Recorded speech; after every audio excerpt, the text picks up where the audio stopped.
زیادہ کھانے سے دل کی سختی بڑھتی ہے اور زیادہ سونے سے دل مردہ ہو جاتا ہے۔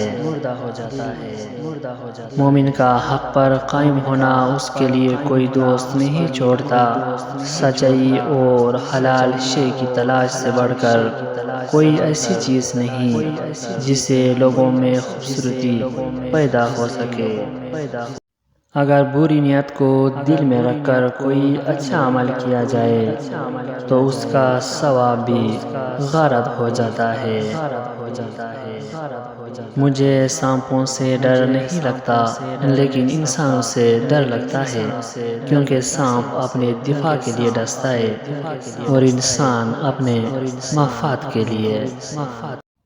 فقیروں کا یہ قاعدہ ہوتا ہے کہ وہ کسی کا احسان لینا پسند نہیں کرتے، صرف اللہ تعالی سے امید رکھتے ہیں۔ اس چیز کا غم نہ کرے کہ آپ نے غلط انسان پر اپنی محبت ضائع کر دی، کیونکہ اللہ تعالی وہی محبت آپ کو صحیح انسان کے ذریعے واپس لوٹا دے گا۔ یہ جان لو کہ ڈر ہوتا ہی نہیں، یہ تو بس تمہاری سوچ میں کہیں ہوتا ہے۔ خطرہ ایک حقیقت ہے اور ڈر ایک خیال ہے۔ منحوس عورت کی 4 نشانیاں ہیں۔ اول، ہر بات میں قسم اٹھائے گی۔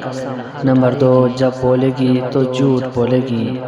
نمبر 3، دوسروں سے حسد کرے گی۔ نمبر 4، لالچ کرے گی۔ جس انسان نے علم حاصل نہیں کیا وہ اس دنیا میں ایک یتیم کی مانند ہے۔ ایک دکھ بھرا دل پوری انجمن کو افسردہ اور غمزدہ کر دیتا ہے۔ نفس کے فتنے بڑے خراب ہیں، اس کو قابو میں رکھنا بہت ضروری ہے اور یہ زندگی کے لیے بہت ضروری ہے۔ بچے کی پیدائش وہ خوشگوار سزا ہے جو عورت کو برداشت کرنا ہی پڑتی ہے۔ عزیز دوستو، اپنا بہت سارا خیال رکھیں۔ مجھے دیجیے اجازت، ملتے ہیں نیکسٹ ویڈیو میں، تب تک کے لیے اللہ نگہبان۔